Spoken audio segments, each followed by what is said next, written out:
I got 2 gabagool, a capacol, and a Godfather minute. Hello, everyone. I'm Alex Robinson. And I'm your co-host, Andy Robinson. And this is the Godfather Minute, where we discuss the classic film from Paramount Studios 1 minute at a time. We're doing it 1 minute. We're chunking it up. We're chunking the hell out of this thing. We're discussing minute 11. 11. All the way up, all the way up, all the way up. To 11. 11. So wait, this podcast goes up to 11? This is it. This is the finale. Well, why didn't we just have the finale be number 10? And make that the last one? This is the last episode. E minuto numero 11. E minuto numero 11. 11. 11. 11. You got it. You're not going to ask me to say it along with you? Oh, say it with me, Alex. 11. 11. 11. 11. You're doing great. Oh, grazie. Yeah. What does that mean? That means I only know the numbers. That means who are you? A language judge? Go do your job. Go do your job. Go learn Italian. Go do your job. Well, it's minute 11. We are still at the big Corleone wedding, and minute 11 starts with the Don and Mama Corleone dancing together at their daughter's wedding day. Finally, she asked, he could not refuse. That's right. This is the day where Mama gets him to do the laundry, do all the dishes. It'd be funny if they're like, "Hey Don, do the worm," and he's like, "Oh, I gotta do it. I can't refuse any request." And then Paulie's like, "Hey, Don, do the new moonwalk I invented." Doom, doom, doom. Oh yeah, so we have some good Paulie material here. We see Connie is having her silk purse being stuffed with what is it, 30 grand and 20 or 30 grand in small bills. That's right. She and Carlo are collecting these envelopes, cash, putting it in her silver bridal purse. I think it's weird, and I'd be curious if this is actually in the book. It's almost like they wanted to convey that he has the idea of stealing it. So he has to do this monologue where he's like 20, 30 cash, like standing by himself. Like, you know. It is in the book, but I don't think it's dialogue. Oh, yeah. I think it's the author. What do you call that? Omnipresent or like an interior monologue, like omnipotent. It's the narrator who's saying Paulie observed that all the money and added it up in his mind. So it is pointed out in the book, no doubt. Yeah, so they wanted to include it. Yeah, but he's not standing around saying out loud, "Wow, I wonder how much cash is in that bridal purse.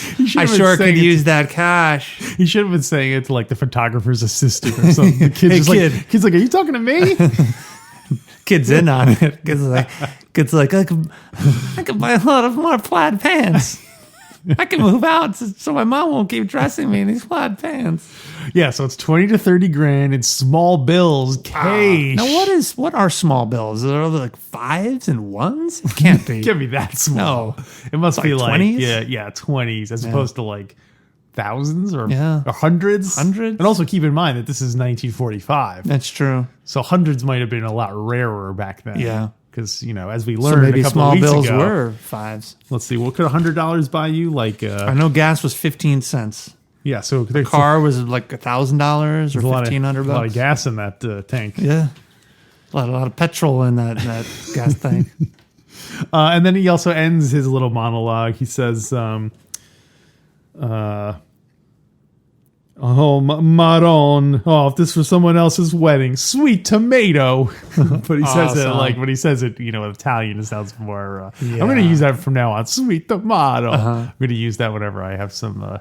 He says some Italian there too. When I went back and watched it, after that, the dialogue, he says, oh, so you said he says tomato? Sweet tomato. That's what it says in the script here. It says sweet tomato. I saw in another location that he said sfortunato, which is how unlucky, how unfortunate I am. Oh, Sfortunato. I wonder if that's really it. Yeah. Sweet tomato sounds like a weird thing to say. That seems like an Anglo interpretation of what he said. That's what it says in the original, in the script book I have here. Maybe Paramount changed that. Maybe they felt it was getting too ethnic and that the audience wouldn't connect with sfortunato instead of sweet tomato. Well, it's funny because the script I have here, when they speak Italian, it just says speaks Italian.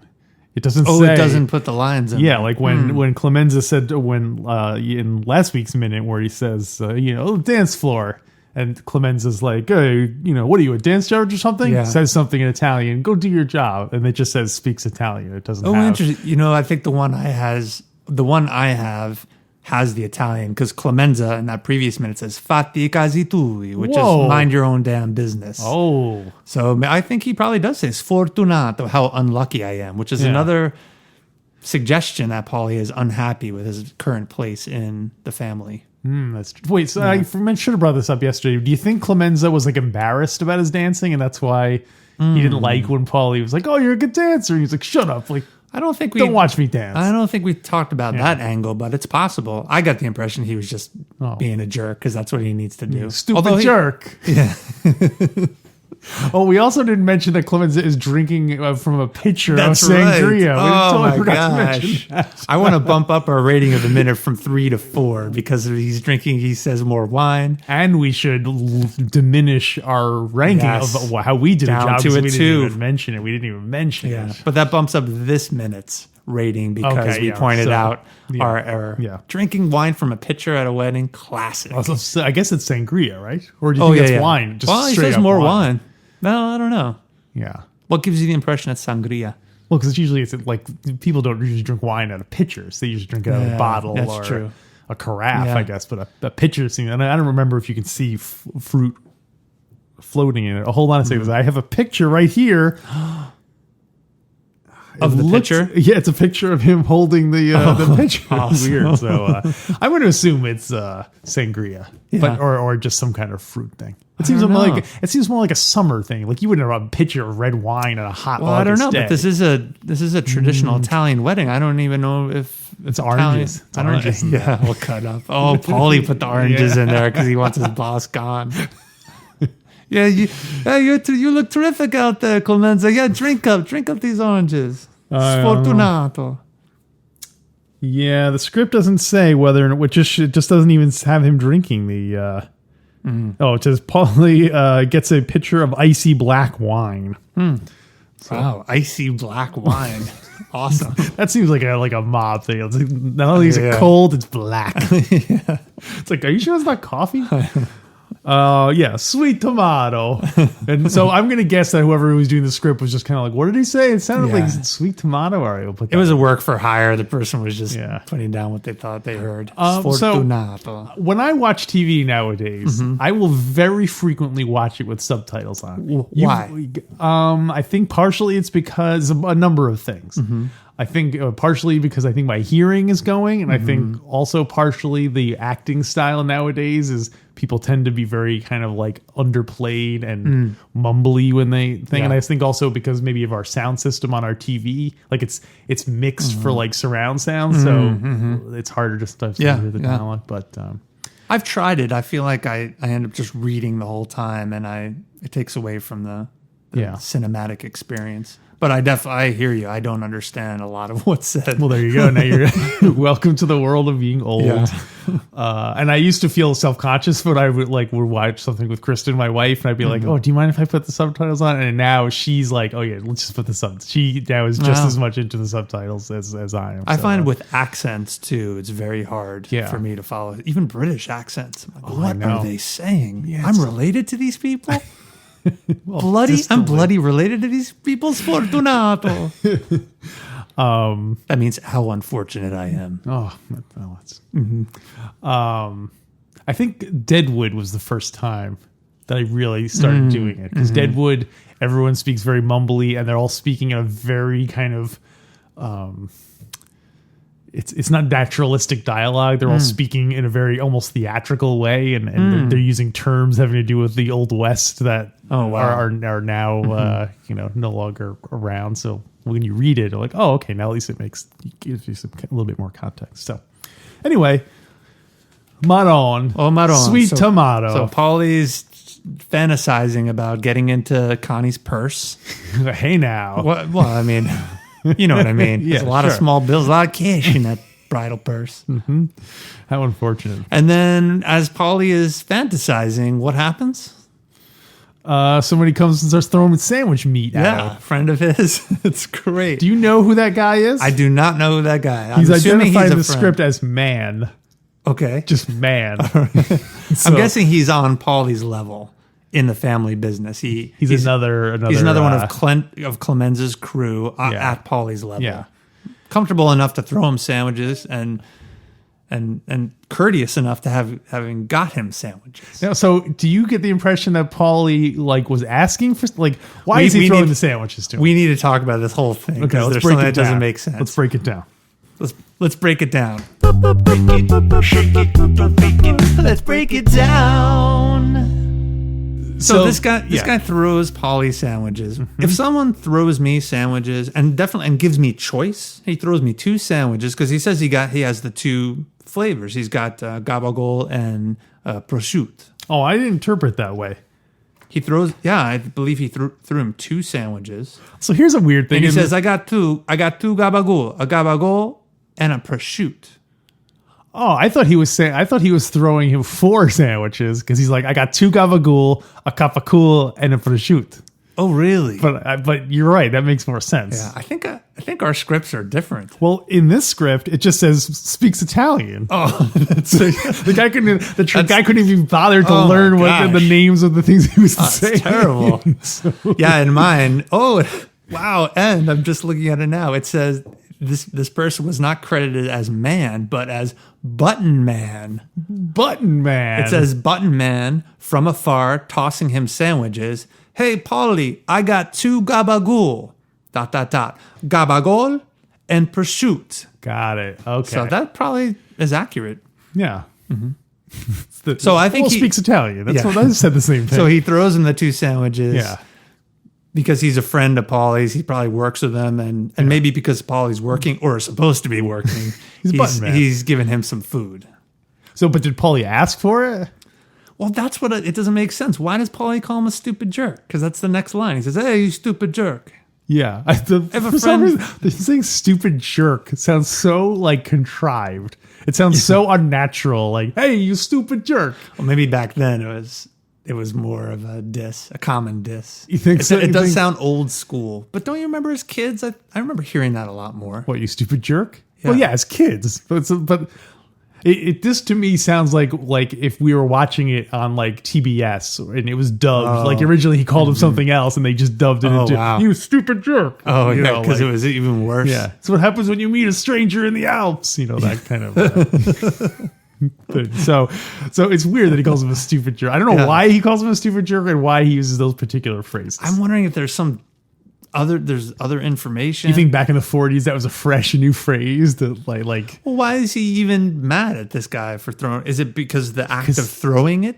Is it embarrassing? Is it because the Button Man knows that he hates those 2 flavors? Yeah, he's like, I got you 2 flavors, your least favorite and your second least favorite. Yeah. He really just wanted turkey and bacon. Yeah, he wanted the whitest. He's like, I got your mayonnaise and an American cheese sandwich. Yeah. I got your California club with tofu. Yeah, that's what he really wanted. He's throwing him a big 6-foot hoagie. Yeah. Because Paulie doesn't want to become like Clemenza, all overweight and eating food. So that's why he's mad. He's like, "Hey, you stupid jerk. I'm trying to watch my calorie intake. I got you a salad and a white wine spritzer." Can I talk a little bit about the sandwich meat choices? Sure. Oh, I just want to say also, I love watching the guy who's standing next to Paulie when the guy's throwing the sandwich. Yes. The guy's really amused by it. Yeah. So yeah, it's great. Whereas if I was there and someone was throwing sandwiches over my head, I'd be like, "What the heck is this? Why is this guy doing this? Come on, what are you gonna throw sandwiches all over the floor? It's his daughter's wedding day." Do you think that seems disrespectful? It does seem a little disrespectful. Yeah. Now, this other guy who's amused by it, the button man? No, not the guy throwing it, but this other bystander. Yeah. Is he in on the joke that we can't seem to decipher? Does he know that Paulie's trying to watch his caloric intake? And that's why he's amused by this. Maybe hey, you go eat up, fatty. Maybe that's a sleep with the fishes kind of thing, where like if you eating a sandwich like that is conveyed like either you're a traitor or like an insult to your manliness. Yeah, I was wondering if it did have some significance, but if only we had a Sicilian person here. We should start making a list of questions to ask our friend Tony when he finally does show up. Oh, and that whole episode, it won't even be about a minute. It'll just be a list. Maybe we'll do a questions. Bonus episode that it's just start right. Are you have a list? I have a list. I'm going to write it down. Okay, write this down. So ask Tony. What am I asking him? Why does Paulie get mad when he throws him the sandwiches? Specifically, the gabagool when the button man, when the button king throws Paulie the 2 sandwiches. Yeah, okay, the 2 gabagool sandwiches. Yeah, that's right. Yeah, and one is prosciutto. One is prosciutto. One is capicola. Well, and what I learned about the sandwiches, the sandwich choices, stupid jerk, is that gabagool and capicola are the same things. Right. So it's just gabagool is the Americanized or over the years, capicola became gabagool. It was just a change of pronunciation. It's the same thing. It's pork. Yeah. The Sopranos. They went into that too. Yeah. You get the gabagool. Mm-hmm. Yeah. So, and in particular, it is the dry cured muscle running from the neck to the 4th or 5th rib of the pork shoulder or neck. You're making me hungry. Maybe that's why Paulie was upset. He's like, this is 3rd rib. This is 3rd rib gabagool. Hey, you stupid jerk. The cheap stuff. So I learned a very interesting factoid about Paulie. Okay. Originally, a different actor was going to play him. Really? And that actor's name was a young Bobby De Niro. Whoa. Wow. But as part of the deal, I guess he was under contract with Paramount and Al Pacino was under contract somewhere else. So they kind of said, Paramount was like, okay, in exchange for Al Pacino, we'll let you use Robert De Niro for some other movie. Oh, interesting. They were saying, of course, that was a big break for Bobby D because he got to now play the much bigger part of Vito Corleone. Yeah, young Vito Corleone and Godfather too, as we'll see. Yeah. Oh, interesting. So I wonder how it would have been with Robert De Niro as Paulie. Well, he barely has any. Yeah, it's not doesn't have part. Much to do. No, that would have been a waste. I guess the more question is who would have played young.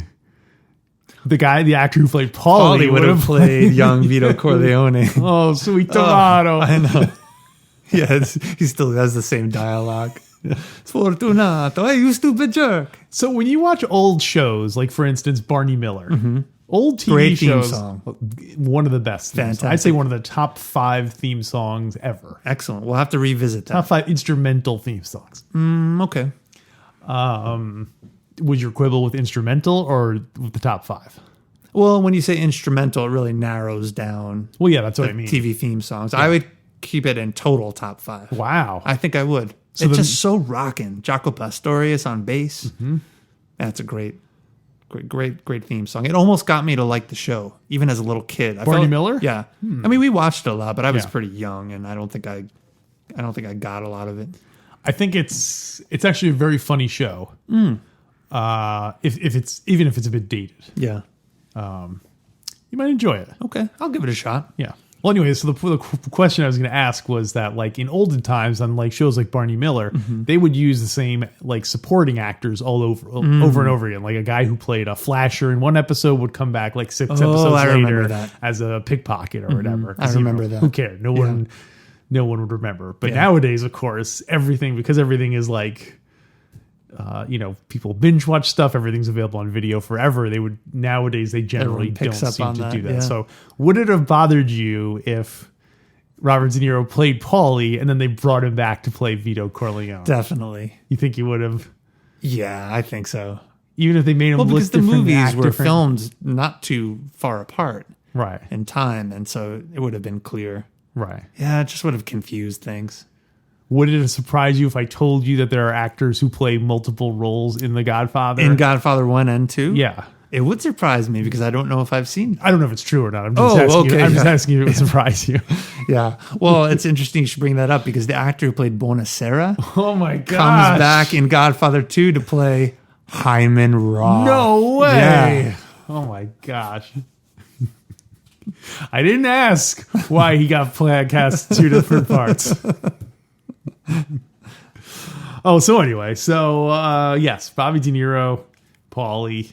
So I think the exchange between Paulie and his friend the Button Man is just another great, seems like a very real interaction, and just a kudos to Francis Ford Coppola for really capturing the energy and the reality of a wedding scene. So this is another scene like you're saying. Would this have been scripted, or was it just kind of like, hey, let's just like do stuff around and like? I mean, it seems so good that I feel like it has to be scripted. I mean, throwing the sandwiches right at Paulie, right by the camera. Yeah. Oh no. I mean, I'm sure when they were filming it that it was planned. Yeah. But did someone sit down at the script and go, okay, do a scene where he throws sandwiches, or was it just something that while they were filming stuff there that they just kind of, that's a great question. Tessio dancing with the girl? Yeah. Like, it was just something like that? Because it seems so, like... Why would you write that? Yeah, it doesn't seem... It doesn't move the story forward. And it's not like you need to give Paulie more to do. He just had a monologue and stuff. You didn't need to do another, but... Anyway. You definitely needed Paulie speaking about how he wants to get into that bridal purse. Well, yeah, that's not the sandwich part of it. Yeah. Yeah, I don't know. Well, should we create a running list for when we have Francis Ford Coppola on an episode? Yeah. Okay. So what question should we ask him? Was the scene with the sandwiches pre-scripted, or was it invented on? Was it created on the set? Okay, good. So we have 2 lists now. Yeah. Mm-hmm. One for Tony Consiglio and one for Francis Ford Coppola. Yeah. Okay. Well, speaking of stupid jerks. What? I'm your brother. Our old friend, the photographer, returns. Oh, that's right. And he goes to take pictures of the Don Barzini and company. Oh, boy, what a mistake. Maybe. Is that what Francis Ford Coppola wrote in the script? And you're like, what? Wrong answer. What a bad move. Yeah, so he takes a picture of Don Barzini, and then Don Barzini motions to one of his henchmen who goes over... Delegates. See, that's what I want. I want someone standing around where I can just gesture to them and they'll know immediately that I want that photographer's equipment wrecked. Yeah. And I think 2 of his henchmen end up going and approaching the photographer, pulling the film cartridge. Yeah. An old school camera, it's a whole cartridge, pulls it out. Yeah. They don't even destroy it. They bring it to Don Barzini, who knows clearly he's done this before. He pulls the film out and he knows how to overexpose it with light to ruin the photographs. And then he crumples it and throws it down. Great scene. Yeah. Scene lit. Was the photographer? I assume this photographer is someone the Corleones have it's probably like a family relative or something. Well, in the book, Puzo writes that everyone working at the wedding is related to the family in some way. Yeah. But maybe he just didn't know that was a crime, because he has to go around taking pictures of people. Yeah. That's his was job. he prepped by someone? Do your job. Yeah. Go. Yeah. That's what I wondered too. Was he prepped by someone, and by whom, to take pictures of some people and not others? Yeah. Maybe Barzini wasn't warned about that. But who would have done that? You think Hagen would have been the one? If the photographer were prepped, Hagen would have met with him beforehand and say, hey, take pictures of these people and not these people. If it was going to be one of the family members, probably yes. But I'm going to guess they probably had like a wedding planner, like someone who was like stage managing the whole event. And stuff. That seems a little beneath Tom's, pay cut to be doing like, talking individually with caterers and things like that. They probably have like a manager type guy. If it were Tom, Vito would have been, Tom, I'm putting you on the next plane to Jersey to meet with this photographer fella. Tell him this big shot photographer. Don't insist, but recommend that you don't take pictures of Don Barzini. What if he doesn't want to be our photographer? Don Corleone. I'm gonna make him an offer again. I'm gonna give him some film that he can't reuse. It's actually very good that Michael wasn't there for the picture. because if the photographer had taken all those family photos and then went and took in extra pictures, Don Barzini would have exposed it and wrecked the whole thing. He would have had to go back and go, I'm so sorry, Don, but... He would have had to go wait online at Don Corleone's office to ask the favor of getting everyone together again for the picture. He would have sent in his assistant to go ahead and ask him. Well, Don Corleone, we need to take the pictures over again. What kind of paint come to me with these pants? Kid, you haven't even asked for my friendship. And then he runs the kid through that whole thing. Yeah. What do you mean friendship? You're not in the 3rd grade or 6th grade. Sir, I'm too young to drink coffee. You never have me over to play darts or water guns, whatever your generation is playing these days. It's tiddlywinks. A hula hoop. A little early for the hula hoop, but you know what I mean. Be my friend, Don Corleone? Will you be my best friend? That's a good start. So one other theory I had is that maybe the photographer was supposed to take pictures of everyone there and he wasn't given guidance. But Don Barzini, being the modern Don, as we pointed out in a previous episode, maybe he's the one that's just so sharp and paranoid that unlike other Dons, he insists that no pictures be taken. He knows the power of the image in this modern age of technology that, you know. He's ahead of his time. Yeah. I wonder, or do all the crime bosses not want their pictures taken? That's a good question. We don't see how Cuno or Tatalia or who's the other one? Tessio. Oh, not Tessio. Yeah, Tatalia, Cuneo. Stasi, that's what I was thinking of. And I'm assuming they're all there. I don't recall if you see them. Yeah. Should I put that on the Francis Ford Coppola questions? Were the Tatalias at the family? Were they there, and did they not want pictures taken of them? Yeah, put that down on the list. For Tony Consiglio or for Francis? Might as well. Coppola? You never know. Okay. And he might know how the families work. He's Sicilian, so he probably knows how organized crime works. Yeah, that's right. Yeah. Now I'm saying that because Tony's a good friend of mine. Yeah, we truly are joking. We're not stereotyping about Sicilian people. Yeah. Alex, I want to ask you: have you ever had someone take a picture of you and you didn't want the picture taken? I've had my picture taken without someone asking me. Does that count? It's not like I was angry that they took my picture. Yeah, I guess that counts. Yeah. Why were you angry? No, I was not angry. Oh, you were not. So why? I was at a comic book show or something. I'd be sitting there signing someone's book or whatever. I'm a cartoonist in my day job. You might know that. Maybe the listener doesn't. And I'd be signing a book for someone and they would take my picture. And then you would point to your... I would love whenever that's happened, I would I've done that. Like if there's someone else standing near me, I will gesture to the person. Well, you really? Yeah, I would totally do it. Like, do they get it? Some people do it. I don't care. If they were to follow it through, they'd have to go over, take the phone, open up the photos, delete the photo. It's a little more complicated. Yeah. Well, no, I would just have him do that the way Sonny does. I would just have him break the camera and then just throw the money on the floor. That's really badass. That's so badass. But we got to save this for great. For a later minute. But so we get a little bit of Tom Hagen. Is this the first time we hear Tom talking? The Don talks to Tom in the office and gives Bonacera's job. He says, give it to Clemenza. Dude, you gotta let this Bonacera thing go. I'm just referencing Tom Hagen. I don't remember if Tom asks him any questions. I think Tom just listens because he says, we want reliable people. People aren't going to get carried away. Yeah. No, I can finally go to my daughter's wedding day. We do hear Tom in a previous minute say to Sonny, hey, what's the matter? When they don't take the picture. What's the matter? That's what he says. Yeah. And Sonny says, it's Michael. Yeah, okay. But that's not that much of a dialogue. So this is kind of a somewhat iconic thing. He says he has to go back to work, and he explains to his wife that no Sicilian can refuse any request on his daughter's wedding day. Now, this is the first time we hear that formally explained. I think so. We saw him offer justice on his daughter's wedding day as a gift. But this is the first time we learn that it's kind of like more of an obligation than necessarily a gesture of goodwill on the part of the Don. Like if he had come to him on any other day, he might not have. He might have just said, "Listen, you never invited me over for coffee. Get out of here." But he had to be generous on his daughter's wedding day. Yeah, I think it is the first time we learn that.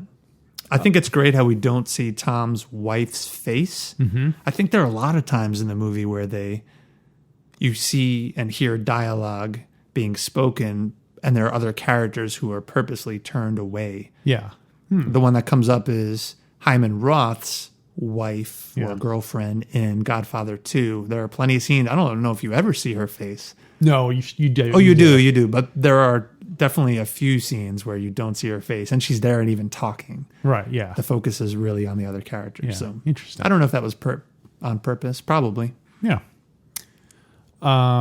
Especially considering the role the women have, where they're kind of like not. Yeah. There's your husband. Well, they can be careless. Yeah. Women and children can be careless. Children. Right. Apparently, Tom's wife was the actress. Was she related to the production? She was the assistant music editor at Paramount's television music department. And she was chosen after a friend submitted her headshot to Coppola. Oh, neat. Which is funny because you don't even see her face in the scene. Although you probably see it later on when they're hanging out at the house more. But you probably have a note about this and how this bit is different from the novel. Do you? Anyway, I'll just explain it. This line of dialogue this thing was originally in the book. It's Michael Corleone explaining it to Kay. That's right. Yeah. And as someone points out, it makes more sense because Kay is the kind of waspy outsider coming to this Italian wedding, whereas Teresa Hagen is Italian. Yeah. And she would know so that. So that's what she would know what was going on, but they needed some way to let the audience know what was going on and I guess give Tom something else to do in the scene. And so Teresa Hagen is Italian? Apparently and so Tom, a non-Italian, married her. Yeah. He's probably around in that scene, just living in that world. Those are probably the women he met. Yeah, culturally, he's Italian, He's just as much a brother as any of the other, any of the other Corleone boys. That probably got him in a little bit better, too. Yeah. In the book, we do learn that Tom Hagen, we'll learn a little bit more about Tom. Yeah. We learn that he is a little jealous of Sonny, that Sonny gets attention from the Don. Oh, sure, yeah. Competing brothers. Yeah. You wouldn't know about that, would you, Alex? You and your plaid pants. See, there you go. Sonny is the rebel. Yeah, that's right. And Tom's the more calm-headed, more pleasing of his father. Yeah. And so we learned that maybe Hagen married an Italian girl because to please his father. It's a reverse Connie because Connie was an Italian girl who married a non-Italian. Yeah. Wait, but he's not Italian? Carlo? Yeah. Carlo is he's his northern Italian. Oh, okay. Yeah. That was the difference. That's where he got his blonde hair and blue eyes. I was surprised, and we'll get to this later on in Godfather 2, but I was surprised they didn't show, and I've never seen it in like was it in a deleted scene where you hear about that Sonny brought Tom Hagen home. Yeah. And then they wound up more or less adopting him. But I'm surprised you never saw that. It seems like it would have been a fun thing to see in the flashbacks. You know what I mean? Have Sonny bring home a 10 years old bring home. Yeah. But they do talk about it in the book, Tom Hagen's backstory. Right. But you never see it in the movie. And I don't even think even in the deleted scenes, I don't think you see it. But I don't know if there's an opportunity to do that because the flashbacks go back to where Vito is a child, and a young man, but not where the kids are. Well, no, you definitely see. Oh, you do see a little bit, yeah. Yeah, when they go back to Italy. But not like teenage. Wave goodbye, Michael, and all that stuff. Yeah, but not like 10, 15, 16. So I guess you do. Well, yeah. They could have jiggered the numbers a little bit and had them show up earlier or whatever. Yeah. So anyway. So maybe that'll be in the Andy Garcia flashback movie that they're working on. Flashback. The forward flashing back. Forward flashing back. Yeah. The forward flashing Picassoing back. Exactly. Yeah. So you have anything else for minute number 11? 11? No, I don't. It's slowly moving the story forward. Mm-hmm. I have a feeling we're going to get back into the office because Tom says he's got to go back to work. Oh, that's right. We had a great office scene coming up. My gosh. Some fantastic ones. So the Don had a little bit of respite. He got to go and enjoy the wedding, but he's got to go dance with his wife. Dance with his wife. He's got to go back to work. Ugh, there's no rest for the weary. No rest for the wicked. Mm-hmm. So I'm going to go ahead and give this one a 4 stars. Why 4? Well, you have all the Gabagool stuff. You have Don Barzini with the camera, and then you have Tom Hagen doing the classic line about his daughter's wedding day. Yeah. So no one major thing that stood out, but some good stuff. You have the silk purse. Oh, you got your stupid jerk. The sandwiches. I think there's enough to keep it interesting. Yeah, I agree. I give it 4 stars too. I wonder what the lowest ranking we're ever going to give a minute in this movie. There's just no downtime. It's all good. You want to make a prediction of Well, the first one coming up, I think, might be the Johnny Fontaine's musical number. But I don't know how long it goes. They don't last that long. Yeah. And it's interspersed with dialogue by Michael, I Hopefully. believe. Yeah. Oh, yeah. Yeah. But who knows, with some age and with a new appreciation and viewing of that scene, maybe you will. Yeah. And watching a minute at a time, it does it's different perspectives. Yeah. So, so in case we didn't mention it, this minute ends with Tom going back to work. So we'll pick up with that next week for minute number 12. Yeah. You want to rank our coverage? I thought our coverage was solid. We talked about some Italian culture. Would you rather drop our ranking our own coverage? Let's try it. Okay. Let's try to keep it going. Yeah. I have to think back on how we have to very quickly do an assessment. Yeah. Well, we talked about all the Italian sandwiches. We learned about the Button Man. The differences in the script. We found some discrepancies in our source materials. This is like a recap. It is. The photographer is back. Yeah. Talked about Buonasera. Yeah. I'm going to say 3. Oh, yeah. Solid 3. Just middle of the road. Yeah. Good job. Dependable meat and potatoes coverage. So, all right then. So, we'll be back next week with minute 12. And until then, leave the gun, take the cannoli, and the gabagool. And take the gabagool. Take the gabagool. Stupid jerk.